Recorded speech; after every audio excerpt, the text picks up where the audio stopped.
Do you remember those wild 1970s fads? The dangerous ones we all loved before anyone told us not to? Back then, these trends were part of daily life, baked into childhood, parties, and even schoolyards without a second thought. But if they were that risky, why did no one stop us? In the 1970s, nothing said summer fun like launching live fireworks at each other. Roman candles were never meant to be handheld, but that did not stop kids from treating them like dueling pistols. You would light one, point it at your buddy across the street, and fire glowing balls of fire into the darkness like it was some kind of space war. No eye protection, no gloves, just you, a shirt from Sears, and a firework that could sear your eyebrows off. Some kids tried to be tactical, hiding behind trash cans or trees. Others stood out in the open like proud maniacs. The only rule was, do not flinch. You knew it was over when someone got burned and ran home crying, or worse, when a parent came outside and started yelling. Sometimes kids wore sunglasses like they were safety goggles, which did nothing, and everyone smelled like burnt hair and bravery afterward. This was not a one-time stunt. This was a seasonal event. Birthday parties, holidays, or just a boring Tuesday. If someone had Roman candles, it was game on. You laughed, you screamed, you sometimes caught fire, but nobody stopped until the box was empty or the cops showed up. Today, holding fireworks is illegal in most states. Back then, it was just called being a kid. If you were a kid in the 1970s, you probably inhaled a chemical cloud thick enough to kill a small army of bugs, and you did it on purpose. Mosquito fog trucks would roll slowly through neighborhoods, spraying a dense, white mist of DDT or other pesticides. And kids, we chased it. We thought it was magical, like a mobile haunted house. You would sprint through the fog with your friends, laughing, coughing, and pretending to be ghosts. No one questioned it. No one stopped you. Your parents waved from the porch like you were just playing tag in a fog machine of doom. You smelled like chemicals for hours afterward and thought it was cool. And yes, people absolutely cheered when the truck came around. At the time, nobody talked about cancer risk or lung damage. The government said it was safe, so we believed it. The fog smelled weird but harmless. It left your hair sticky, your clothes damp. But the thrill? Unbeatable. Later, when people realized what DDT actually did, the practice was phased out and banned in many areas. But for a while there, we were running through poison clouds like it was Disneyland on wheels. No helmets, no warnings, just straight-up pesticide tag. Before skate parks, before helmets were required, and before anyone cared about safety, there were bike ramps, hand-built death traps made of old plywood and 2 cinder blocks you stole from behind your neighbor's shed. You would set it up in the street, no measurements, no testing, just vibes. Then you would fly down the sidewalk full speed, hit the ramp, and pray. Inspired by Evel Knievel and too many cartoons, every kid thought they were destined for greatness. Most ended up with scrapes, bruises, or a broken wrist. Some ramps cracked in half as soon as you hit them. Others flipped backward and took your front tire with them. And if you made it over, you cheered like you landed on the moon. We called it airtime, even if you only left the ground for half a second. And landing was never soft. It was always gravel, driveway, or the curb. Kids lined up to take their turn, even after watching someone go airborne and land on their ribs. You did not back out. That was worse than falling. You dusted off, spit out the blood, and got back in line. Today, playgrounds are rubber-padded and rated for safety. Back then, we had gravity, plywood, and blind confidence. It started slow, literally. Someone would lie down on the hood of a car and someone else would drive, carefully, supposedly. You clung to the windshield wipers like they were handles on a roller coaster and shouted directions like you were in a Hollywood chase scene. The driver did 5 miles per hour tops, but when you are 10 years old and flat on the hood of a Buick, it feels like a rocket launch. Every bump in the road felt like a jump. Every turn sent you sliding. And if the driver hit the brakes, you better have a good grip or be good at tucking and rolling. It was part thrill ride, part trust fall. And somehow, it was a regular Saturday thing.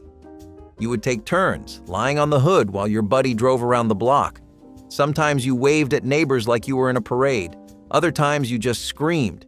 No helmets, no adult supervision, just a full-body windshield dive waiting to happen. Today, this would land you in a hospital or a court case. Back then, it was just called hanging out. The car was your theme park, and the street was your racetrack. We did not have seat belts. We were the bumper. In the 1970s, swimming hole was code for good luck. You jumped in, no questions asked.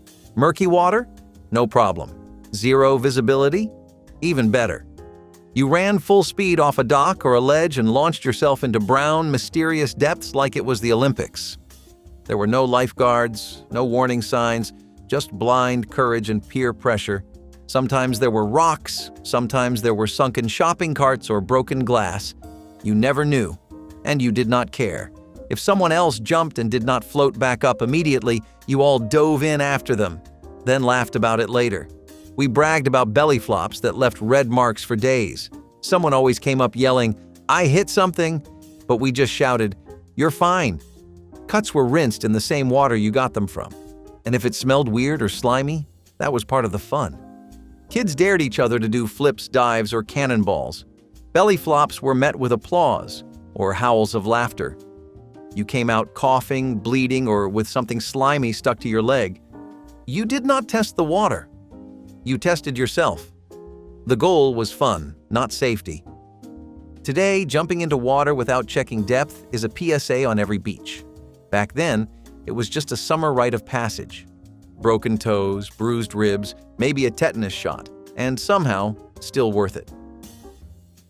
In what was possibly the most chaotic use of a federal utility, kids in the 1970s thought blowing up mailboxes was the height of backyard entertainment. M80s, basically mini dynamite, were dropped into mailboxes lit and boom. The mailbox would rattle, warp, or straight up explode like something out of a cartoon. It was illegal. It was dangerous. And for some reason, it was everywhere. You did not do it to be mean. You did it because you were bored. Fire plus explosion was the whole logic. And when that metal door blew open, everyone scattered like cockroaches. Sometimes it took out the post.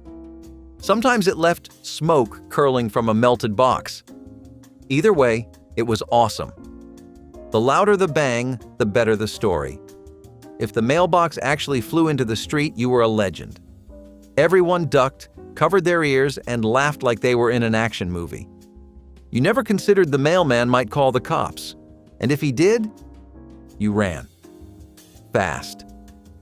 No one really asked where the M80s came from. Someone always knew a guy. Or you saved up change and bought them from the shady fireworks stand by the highway. Once in a while, someone got caught. But most of the time, it was just another dumb dare carried out at 10 p.m. with no gloves and too much confidence. Today, that would make national news. Back then, just another loud summer night in suburbia. Grab a shopping cart. Find the biggest hill in your neighborhood. Climb in and push. That was the formula. Grocery carts were not for groceries. They were for reckless joyrides on sidewalks that felt like roller coasters. No helmets, no brakes, just gravity and steel mesh on wheels. If you were lucky, the front wheels wobbled. If you were really lucky, they held straight for the first 10 feet before veering into a bush. Every crash was spectacular. Kids bailed out mid-ride like action heroes. You always ended up in a fence, a ditch, or someone's driveway. The cart always made a metal-on-concrete scream that echoed down the street. One kid would steer while two others shoved it like they were launching a rocket. Sometimes you added a makeshift ramp at the bottom for extra airtime and extra injuries. If you had goggles from shop class, you wore them like you were on a mission. And if a wheel snapped off mid-run, that was part of the thrill. One kid steered from the inside. Another ran behind to give it speed. Sometimes a third would try to jump in, usually resulting in everyone going down with the cart.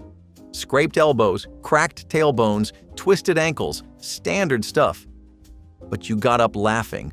You dragged the cart back up the hill and did it again. Today, security cameras and lawsuits shut that down.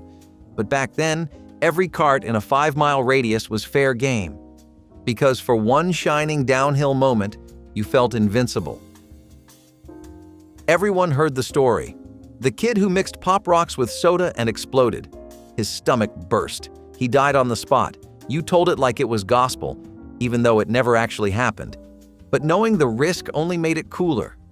Pop Rocks fizzed and snapped in your mouth.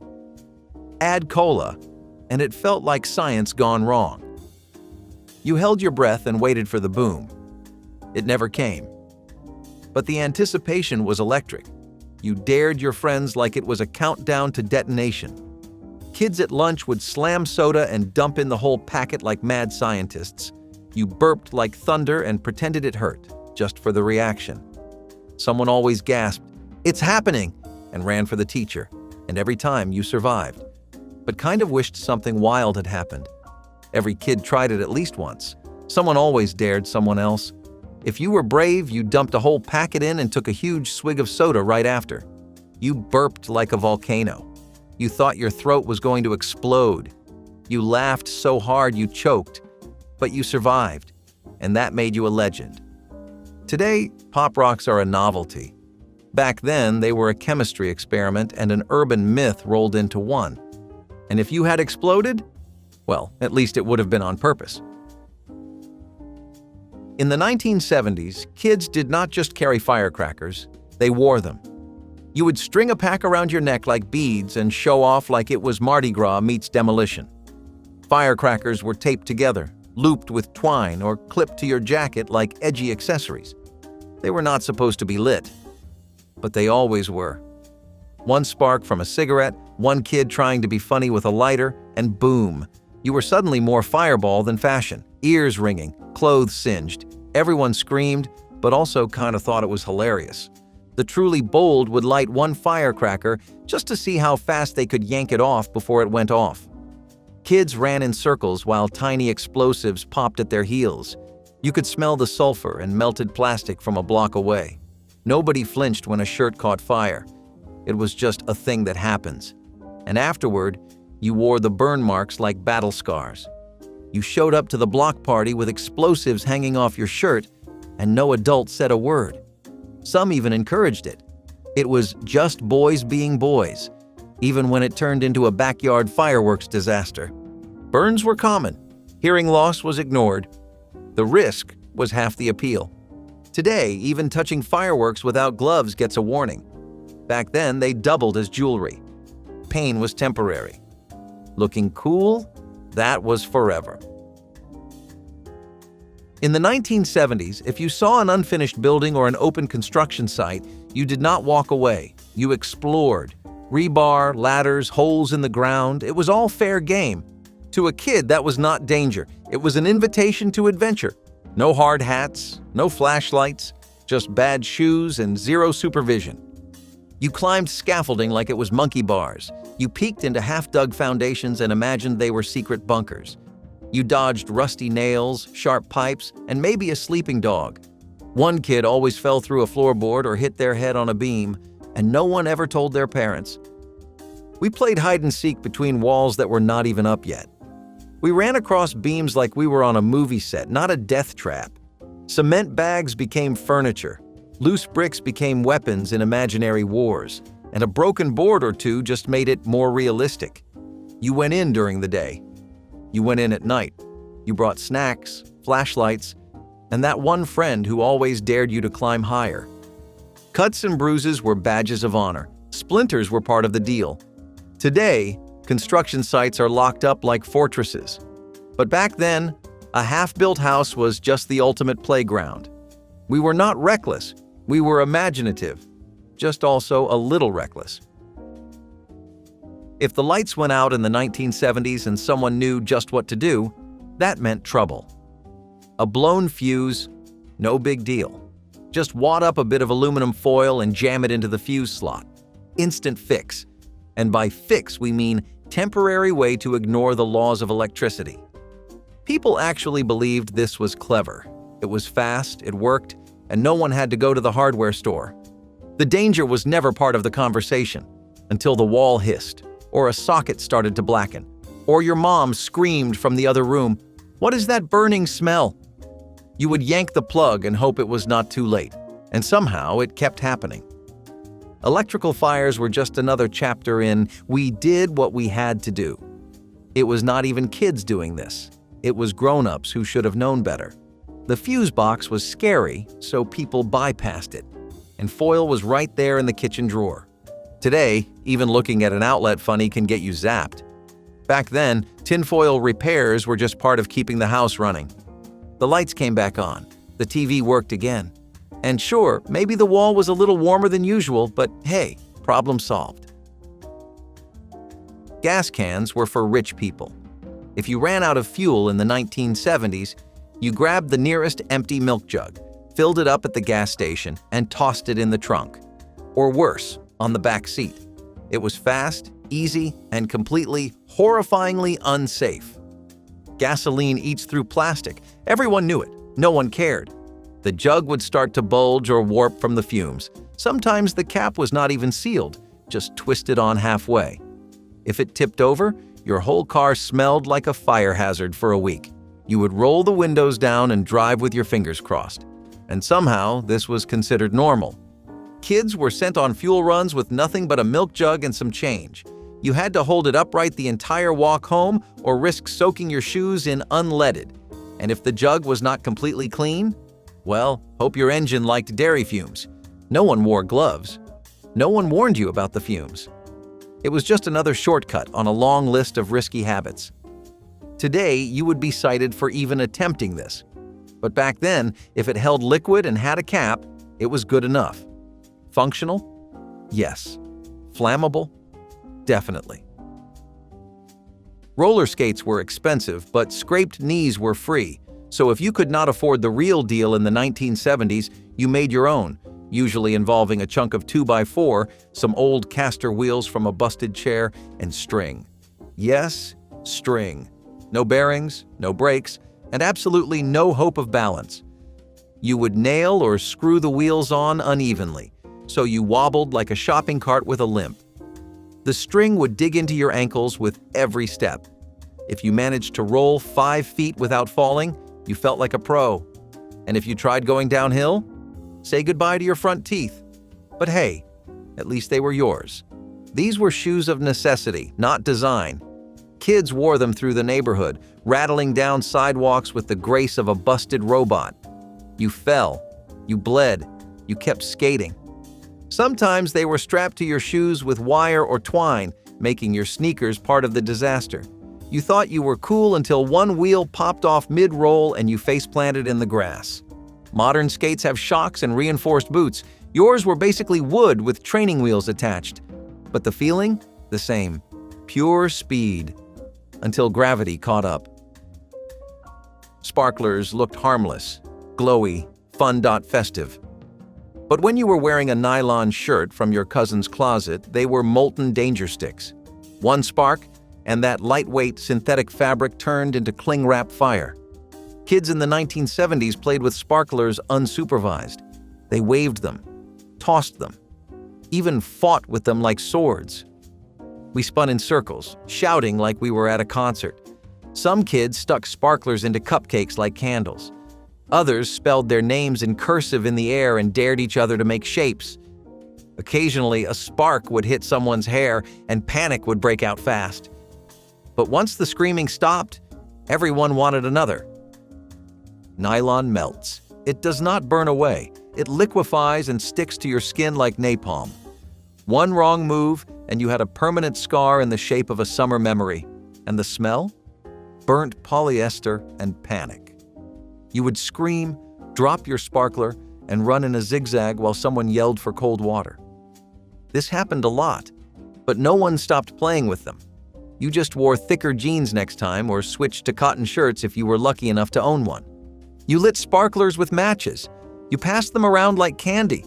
And no one seemed worried about handing flaming metal to children in highly flammable outfits. Today, sparklers come with warnings. Back then, they came with burns. But you still asked for one every year because danger did not matter when you could spell your name in light. In the 1970s, a treehouse was not a finished product. It was an idea. You found some scrap wood, some rope, and maybe an old door, and you climbed the tallest tree in the neighborhood to start building your personal fortress. Nails were optional, plans non-existent. You would lay planks between branches and just hope the tree did not sway too much. Sometimes, one side was higher than the other, and you would roll toward the edge in your sleep. Boards would creak with every step like a haunted house, and nobody dared jump inside. If you ran out of wood, you used plywood, doors, or even someone's broken desk. We called it engineering. It was really just guesswork and optimism. One wrong step and the whole floor would tilt, sending tools, and sometimes you, straight down. Railings were for fancy people. You held onto a branch, balanced like a gymnast, and called it home base. If it held your weight for 5 minutes, it was declared safe. And if it broke, well, you learned a valuable lesson. Eventually, you brought snacks up. You brought friends up. You even dared people to sleep in it. Some tree houses were one board and a rope ladder. Others were actual shacks 5 stories up with windows, curtains, and everything. But still no foundation. You never told your parents how high it really was. If they asked, you said, "It's low, totally safe." Today, tree houses are custom-built by contractors. Ours were gravity-defying death traps made with love, hope, and rusted nails. And honestly, we liked them better that way. Glow-in-the-dark anything was magical in the 1970s. Necklaces, bracelets, even rings from vending machines. They glowed bright green in the dark, and no one asked why. Turns out, many of them were coated in actual radium paint. Yes, radioactive material worn by children like accessories from space. You would wear it to bed just to stare at the glow. You would charge it in the light, then run into the closet to see it shine. And all that time, it was leaching radiation like a sci-fi horror movie. If it started to peel, you just scraped it off with your fingernail. We bragged about how bright they were, not realizing we were glowing from radiation, not magic. Some kids even tried breaking them open to paint other toys. You could spot someone wearing one from across the yard after dark. Nobody questioned why it never faded, and nobody told us it might be melting our DNA. These little trinkets were everywhere. School fairs, gumball machines, carnival prizes, all glowing, all dangerous. Kids loved showing them off in sleepovers or camping trips. No flashlight, no problem. You had a bracelet that looked like it belonged in a nuclear lab. Eventually, the truth came out. The paint was phased out, replaced by safer and dimmer alternatives. But for a few eerie years, we wore literal danger around our wrists and thought it was cool. There was something magnetic about a garage roof. Kids in the 1970s could not resist climbing up there. Even if the shingles were loose, the ladder was questionable, and the drop was definitely not survivable. You just had to see the view. You shimmied up fences, trees, or wobbly chairs stacked on top of milk crates. Totally safe. Once you got up there, you felt unstoppable. You walked around like it was your kingdom.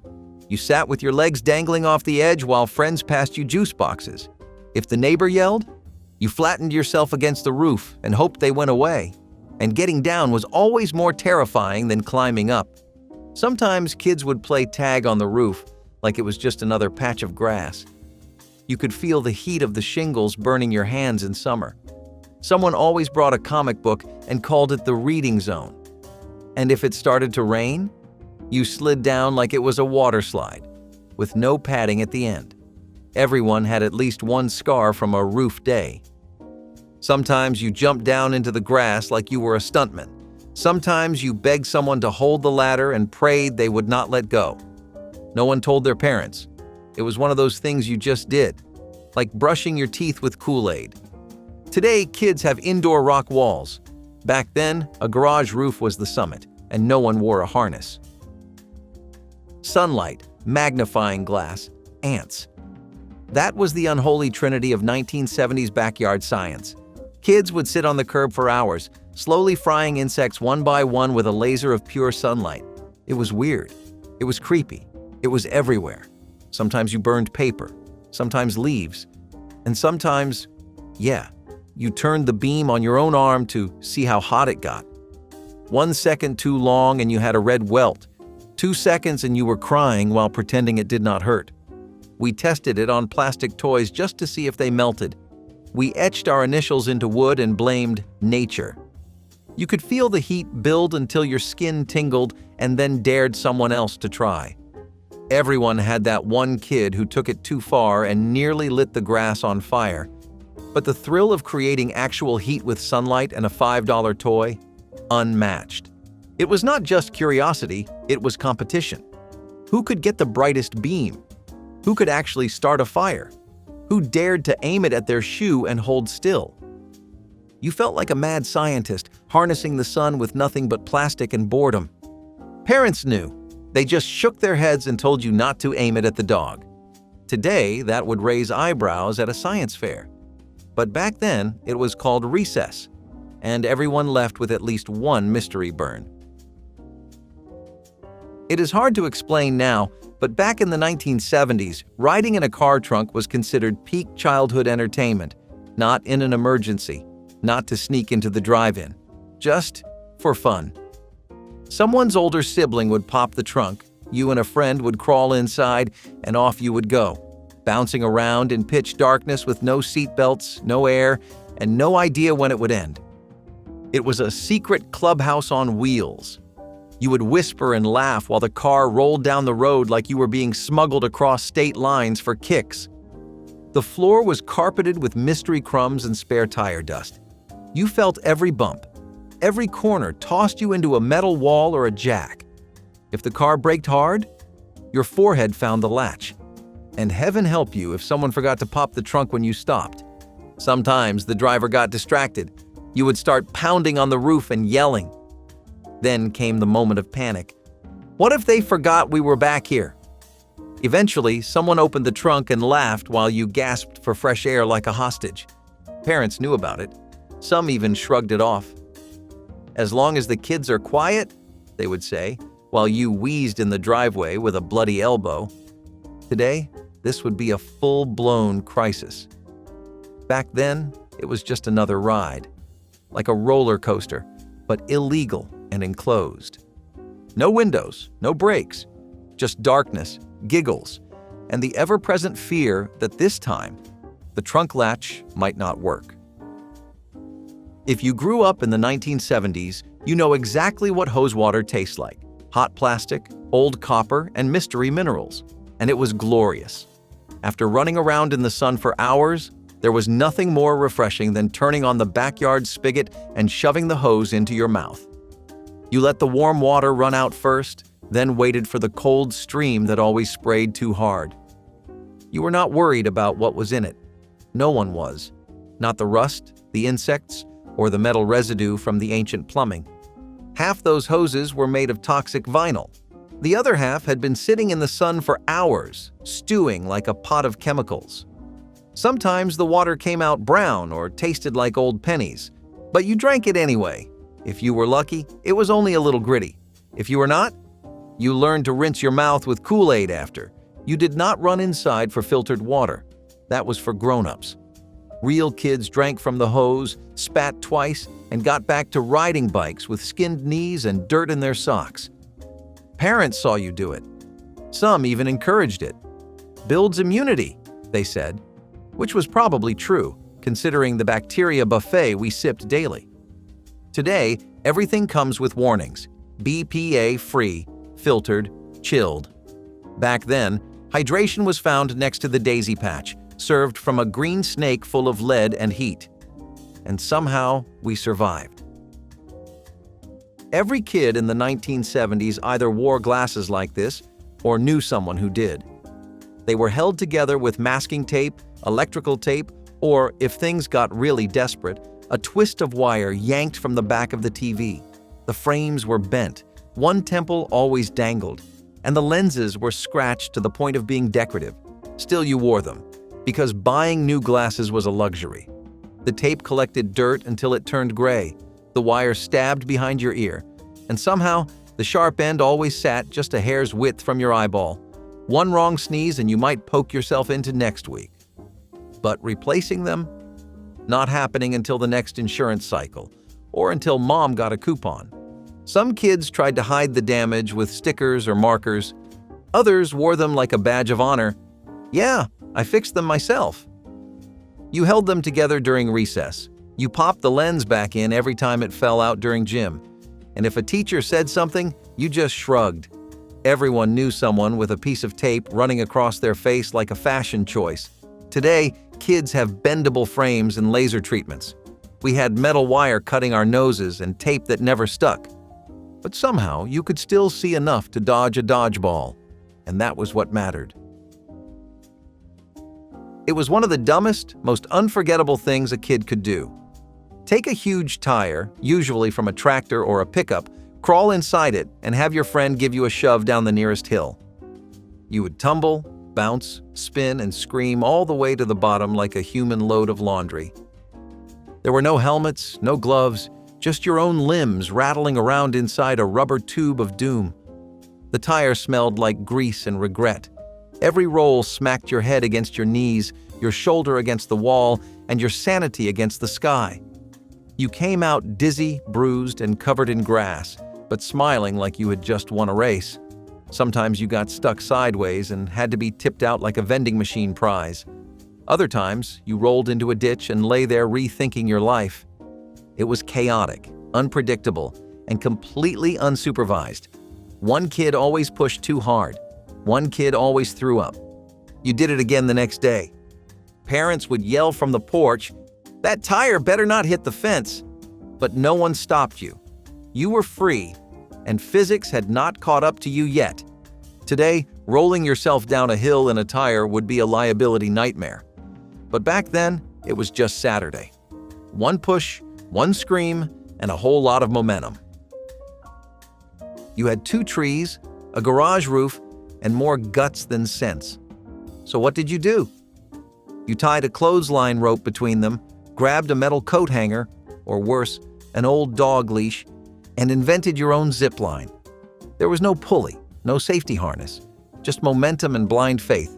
You climbed to the top, took a deep breath, and jumped. The rope would sag halfway. You would slam into the ground or bounce back like a bungee cord gone wrong. If the handle snapped, you fell. If it held, you reached the end and smashed into the tree. Either way, you hit something, but it felt amazing. For 2 seconds, you were flying. Nothing else mattered. Not the burns on your hands, not the splinters in your feet, not even the lecture coming later.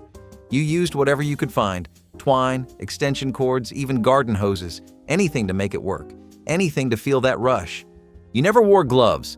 You never tested the weight limit. You just went. And even though it was janky, dangerous, and absolutely ill-advised, it was one of the best thrills of your life. Today, zip lines are professionally installed and safety certified. Ours were backyard chaos with a side of gravity, and we would do it all over again. The 1980s were not just colorful, they were textured. Enter puffy paint clothing projects where kids became designers and your closet turned into a craft aisle. You would grab an oversized sweatshirt, some neon puffy paint, and go to town. Maybe your name in bubble letters. Maybe a dolphin jumping over a rainbow. Maybe just abstract blobs of color that looked like a melted ice cream truck. The point was not perfection. It was personality. These paints dried thick and rubbery, forming crusty shapes that cracked after one wash. And forget drying time. You had to leave that sweatshirt on a hanger for a day, hoping no one touched it and left fingerprints in the masterpiece. Once dry, you wore it proudly, to school, to the mall, to family dinner. But comfort? Out the window. The back of the paint rubbed against your skin like sandpaper. Heaven forbid someone hugged you. You would both end up glittery. Still, it was a rite of creative passage. You were a walking art exhibit whether you liked it or not. But if you thought your sweatshirt was stiff, wait until you remember the home appliance that tried to combine 2 technologies and ended up giving you the worst of both worlds. 3-wheeled tri-cars were one of the stranger automotive experiments to come out of the 1970s, and somehow they were totally legal to drive on regular roads. Companies like Dale and Myers tried to pitch these oddball vehicles as the future of safe, affordable transportation. But here's the twist: they were wildly unstable. They looked like space pods, handled like shopping carts, and tipped over if you so much as looked at a corner the wrong way. Some of them were so light, 2 people could lift one side off the ground. Still, they were street legal.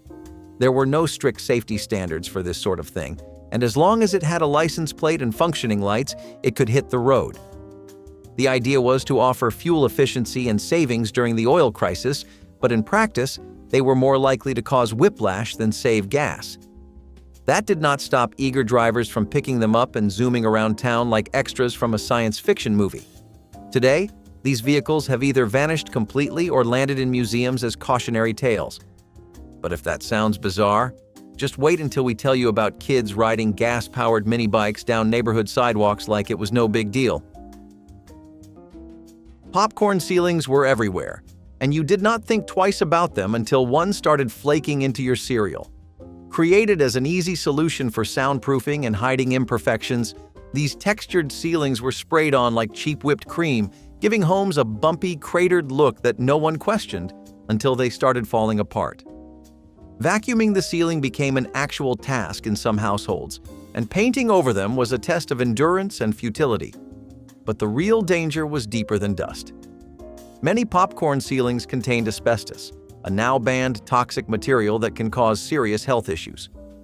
Once people found out, the ceiling went from being just ugly to outright terrifying. Suddenly, every flake falling from above felt like a silent threat you could not ignore. That meant removing them was not just inconvenient, it was dangerous and expensive. Families who had lived under them for years were suddenly advised to bring in professionals just to make their homes safe again. Something meant to be invisible became the most threatening part of the room. And the disasters did not stop there. Just take a look under your feet. Stretch Armstrong looked like a superhero and felt like a bag of rubber cement. And that is why we loved him. This was not a stiff plastic action figure with a gimmick. This was a toy you could actually wrestle. Stretch his arms across the room, twist his legs into knots, tie him in a bow, and he would always bounce back. No matter what you did, he never broke. Well, unless you were one of the unlucky few who found out what was really inside, a mysterious goo that made a mess you would never forget. But that was the risk, the thrill. It felt like you had your own indestructible sidekick, part science experiment, part best friend. You were not just playing with a toy, you were testing the limits of physics in your bedroom. Stretch Armstrong was more than a toy.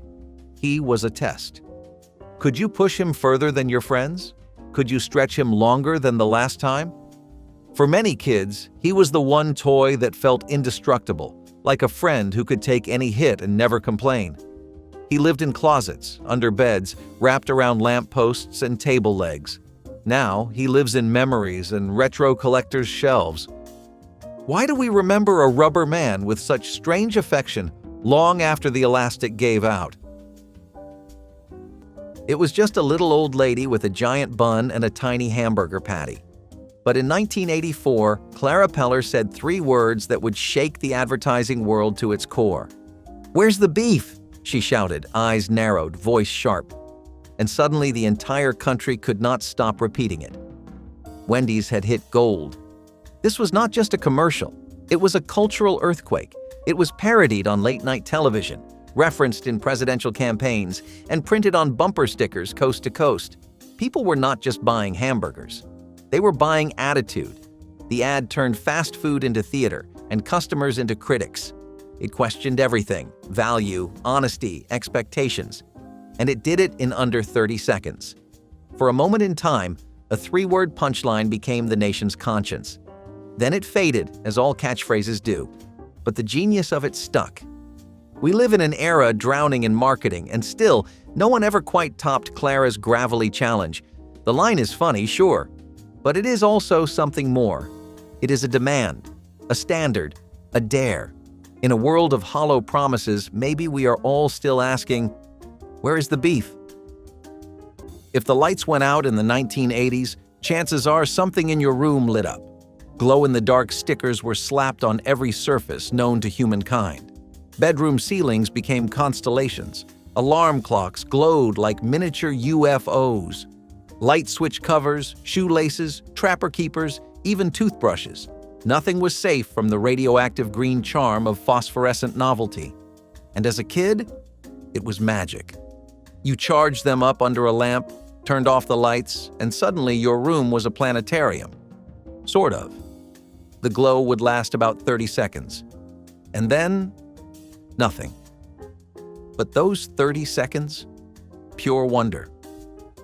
The problem came when the adhesive gave out and the stickers peeled off, leaving weird, dusty outlines on your walls. Or when the glow effect faded completely, leaving behind little blobs of dead plastic. Still, the trend exploded. Kids wanted to glow. Toys were made with it. T-shirts were printed with it. Some even tried to make glow-in-the-dark nail polish. The 80s loved the idea of visibility, especially in the dark. But while glowing stars were subtle, the next trend was anything but. Let us talk about the fashion moment that made teenagers look like they were headed straight for the football field. Shoulder pads, anyone? If you lived through the 1970s, you remember the feel of it between your toes. Shag carpeting was more than a design choice. It was a movement. Bold colors, thick fibers, and the kind of plush softness that made you want to lie down and never get up. From mustard yellows to burnt oranges, it blanketed floors in every room, including bathrooms, which is an idea no one has really been able to explain. Shag was fun and funky, but it was also a magnet for everything you never wanted in your house. Dust, dirt, pet hair, smells, and once it was in there, it stayed. Vacuuming was a chore. Deep cleaning was a nightmare. The very feature that made shag carpets so appealing, its thick, luxurious texture, was exactly what made it impossible to clean. People were not just pulling it up for new trends, they were trying to reclaim their air quality. What started as a symbol of comfort quickly became a maintenance disaster. Eventually, people tore it up in favor of cleaner, sleeker options. Shag rugs might have made a small comeback, but the wall-to-wall version? It is staying in the past, where it belongs. Of course, nothing trapped dust, or the mood of a dark, cramped house, quite like what was hanging on the walls. Choppers in the 1970s were not just bikes, they were statements, and the louder and longer the fork, the bolder the message. You would see motorcycles with 6-foot extended forks cruising down the highway like something out of a comic book.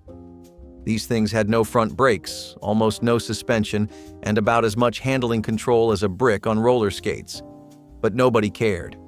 They looked cool. And back then, looking cool was more important than stopping safely. Builders would chop down factory models, stretch out the frames, and slap on as much chrome as humanly possible. The longer it looked, the better. Riding one meant you had guts, or just no fear of potholes. Amazingly, these were all street legal. You could register a motorcycle with modifications that today would not make it past a parking lot inspection. There were no federal mandates on motorcycle geometry or braking systems.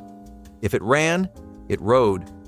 Eventually, the law caught up, and these extreme builds got shut down by new regulations. But at the time, choppers were everywhere, from biker rallies to small-town roads, rolling art with no regard for physics. If you think that sounds wild, wait until you picture someone doing their weekly grocery run on a riding lawnmower. The chatter telephone by Fisher-Price was more than a toy. It was a rite of passage. Long before smartphones and screen time, toddlers dragged this smiling, wide-eyed friend behind them like a badge of growing up. It clacked as it rolled, its rotary dial spinning with every giggle and grab. Children pretended to make calls, mimicking parents with absolute seriousness, pressing plastic receivers to their ears and speaking into the world. It was not electronic. It made no real calls, but it was powerful. Because it gave kids something adults had: control, conversation, importance. It was not just play, it was practice. With every pretend conversation, a child rehearsed how to be heard. Every child who played with it was rehearsing a future where they would matter. The clicking eyes, the ringing bell, the chunky plastic body, it was built to survive anything. And most did. Decades later, many are still found in attics, dusted with time but still smiling. For a generation, the chatter telephone was the first introduction to technology, play, and imagination, long before those things were ever separate. Why does one of our earliest toys still feel more human than the phones we carry today? The screen flickered. You blew into the cartridge, and suddenly, magic. The Nintendo Entertainment System was not just a console, it was a resurrection. In the early 1980s, the video game industry had crashed hard. Too many bad games, too little trust. Then came Nintendo, sleek, gray, and unforgettable.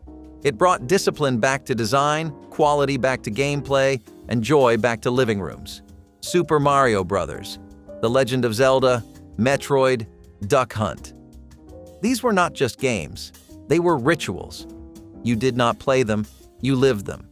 The music stuck in your head, the secrets whispered on playgrounds, the hours you spent mastering pixel-perfect jumps. Nintendo created a language kids shared across the country, a shared dreamscape. It made nerds into heroes, siblings into teammates, and parents into confused spectators. And even today, the nostalgia runs deep. But it all started here, with a console that revived an industry and raised a generation. There was no internet, no patches, no downloads. Just you, the screen, and a controller with 2 buttons that somehow felt like a key to another world. When did play stop feeling like a portal? There was a time when men's fashion turned into a pastel explosion. Inspired by Miami Vice, pastel blazers became the go-to power move for any guy who wanted to look cool, sophisticated, and vaguely like he sold luxury boats. The look was unmistakable. Shoulder-padded jackets in baby blue, mint green, or pale pink, paired with white pants and an attitude. You rolled up the sleeves. You wore it over a t-shirt. Bonus points if you wore loafers with no socks. It was supposed to say, confident renegade. More often, it said, confused ice cream vendor. It was television fantasy brought into everyday wardrobes, and it did not always survive the transition. Most men were not undercover detectives in Miami. They were accountants in Michigan. The style clashed with the office cubicles and suburban backyards where it showed up. And once the show faded from prime time, so did the look. The pastel blazer became fashion's forgotten relic. But if you thought that was an eyesore, wait until you see the avalanche of snot, slime, and absurdity that came from the most chaotic merchandise blitz of the 1980s. Garbage Pail Kids were just getting started. If you were a kid in the 1970s and you did not have a gas-powered mini bike, were you even really living? These things were like pocket-sized motorcycles. No license required, no helmets expected, and no real supervision in sight. You would see kids as young as 10 zipping down sidewalks, through alleyways, and even across busy intersections, acting like they were in some kind of stunt show. The engines were loud, the brakes were questionable, and the safety gear was usually just a baseball cap. But nobody really cared. Parents would wave from the porch and tell them to be home by dinner. And the best part? These bikes were cheap enough that a few months of lawn mowing or paper routes could get you one. Police might stop and give a warning, but more often than not, they would just shrug and let you ride. It was pure chaos disguised as childhood freedom. Today, if you so much as start one of these in a neighborhood, someone is calling the authorities before you hit second gear. But back then, it was just how kids got around. Now imagine that same freedom, but with full-grown adults riding choppers that looked more like medieval jousting weapons than actual motorcycles. Orange and brown. Together, they were supposed to represent warmth, nature, and the grounded spirit of the 1970s. Designers called them earth tones. Homeowners called them modern. But within a few years, most people started calling them ugly. These colors crept into every corner of the house, from rust-colored curtains and burnt orange sofas to chocolate-brown carpets and gold-tinted kitchenware. When paired with low lighting and wood paneling, the effect was not soothing, it was stifling. Rooms felt smaller, homes felt older. The optimism of the post-war era was gone, and in its place came heavy, saturated tones that weighed everything down. It was like living inside a forever sunset that never let up. Even kids' bedrooms, meant to be bright and fun, often ended up looking like burnt orange caves. By the time the 1980s rolled around, decorators ran screaming toward pastels, neon, and glass. Orange and brown were buried under coats of white paint and forgotten, like the dusty shag carpets they often matched. But style was not the only thing people gave up on. Sometimes, even the furniture itself just gave out. The Pebbles and Bam Bam show felt like Saturday morning magic in Stone Age form. The Flintstones had ended, but their children were just getting started. Pebbles and Bam Bam, now teenagers, drove prehistoric cars, played in stone bands, and went to school with mammoth-powered lockers. It was silly, colorful, and weirdly modern. The show gave kids characters their own age in a world that still had dinosaurs as garbage disposals. And it worked. The voices were hip, the songs were catchy, and even though it was drawn with the same thick lines as its parent show, it somehow felt fresher. It let kids imagine a world where teenage drama and talking dinosaurs could exist side by side. It was one of the few cartoons that felt like it grew up with you. Pebbles was clever. Bam Bam was strong, but sweet. Together, they had the kind of cartoon chemistry that made kids everywhere wish their high school hallway had a saber-toothed janitor. The show did not last long, but its style stuck. Lunchboxes, records, toys, all branded with the prehistoric pair. In hindsight, it was more than a cartoon. It was a bridge between generations of television watchers passed down like a well-worn club. Why did a Stone Age sequel feel like the future of Saturday morning? Masters of the Universe was the first time kids got a full-blown animated saga wrapped around their plastic heroes. It was a marketing masterstroke, a show designed to sell toys that actually made you believe in the characters. Skeletor, Tila, Orko. They were not just sidekicks or enemies. They were your childhood companions. Every after-school episode felt like an adventure. You learned courage, honor, even self-worth, all before dinner. These were not simple toys. They were world builders. Your bedroom floor became Eternia, and your imagination had no limits. But eventually, they made way for flashier franchises, newer tech, and shinier packaging. He-Man was packed up in boxes, left behind with broken swords and dusty armor. But his impact never really faded. For one golden stretch of years, kids were the authors of epic tales, not just the audience. And in those stories, anything felt possible. Why did we stop handing power to the people? The Trapper Keeper was not just a binder, it was a lifestyle. This glorious slab of plastic with vibrant covers, think unicorns, neon grids, or random geometric chaos, was the crown jewel of any school supply list in the 1980s. But what really made it iconic? That Velcro closure.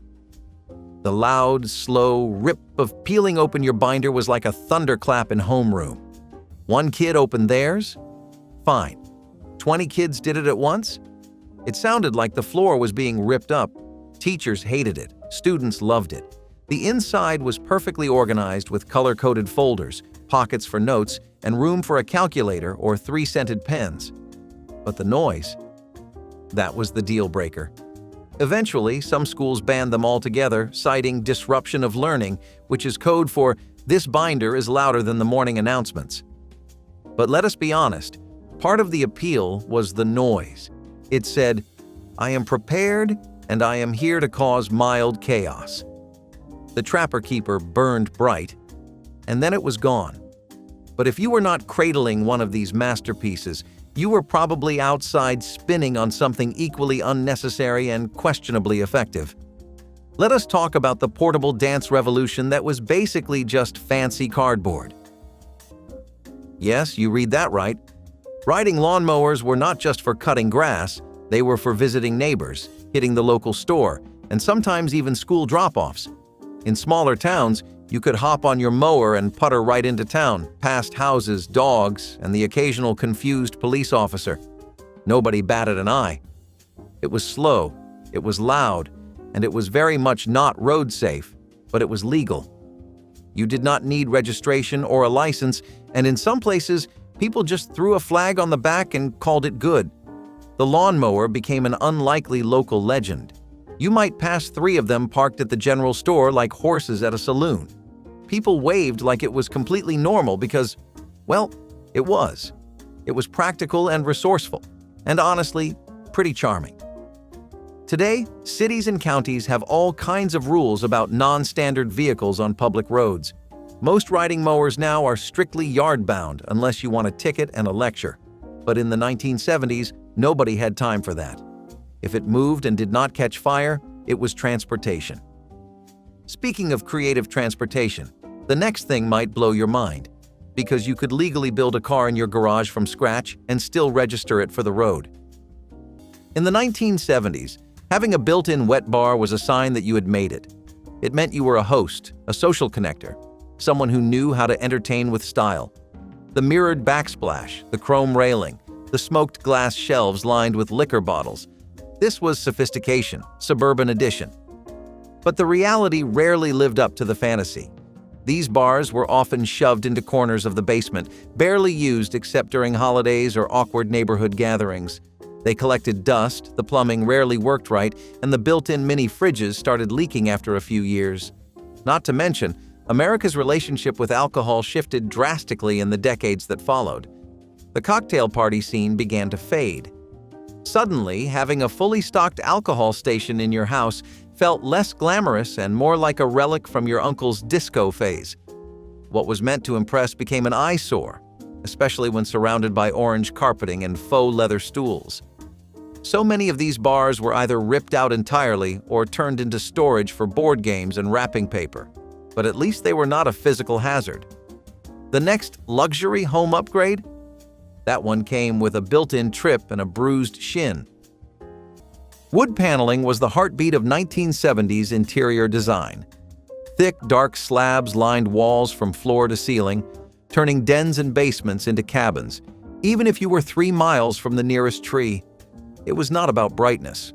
It was about mood. Homes felt earthy, lived in, safe.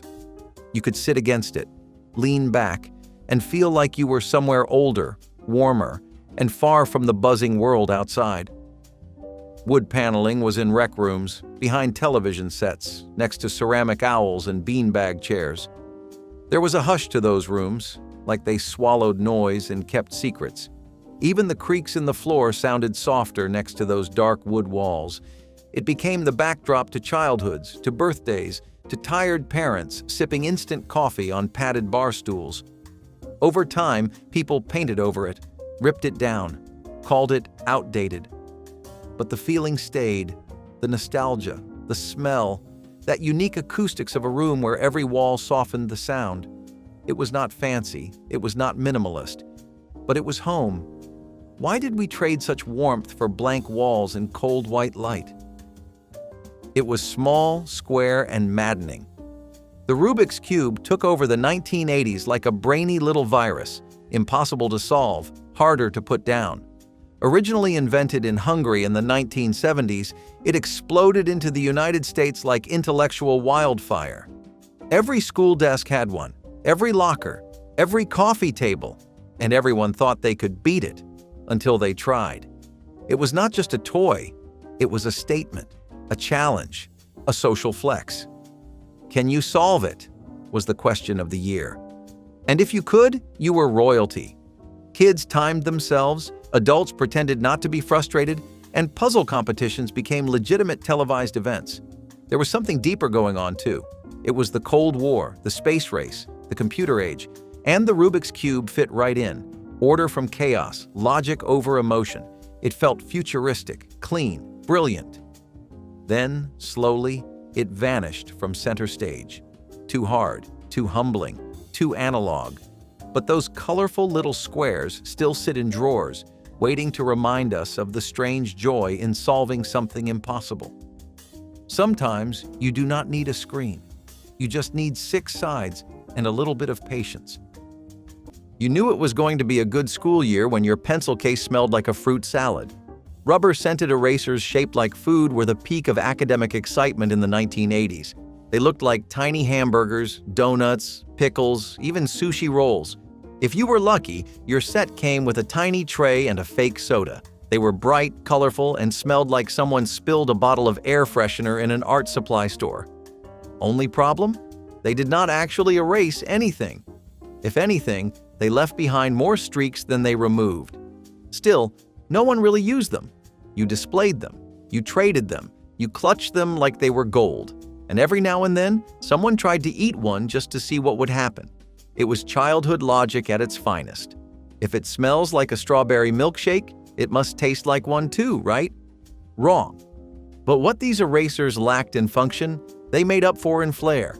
They were tiny scented trophies of your youth. And while they never helped you pass math, they sure looked good on your desk. Speaking of things that looked great on the surface but did not last, let us hit play on a sound that defined a decade and then disappeared overnight. The synthesizer, the drum machine, the shoulder pads. If you survived any of these fads with all your limbs and a half-decent story, drop your wildest memory in the comments. Give this video a like and subscribe so we can keep digging up the disasters we somehow called childhood.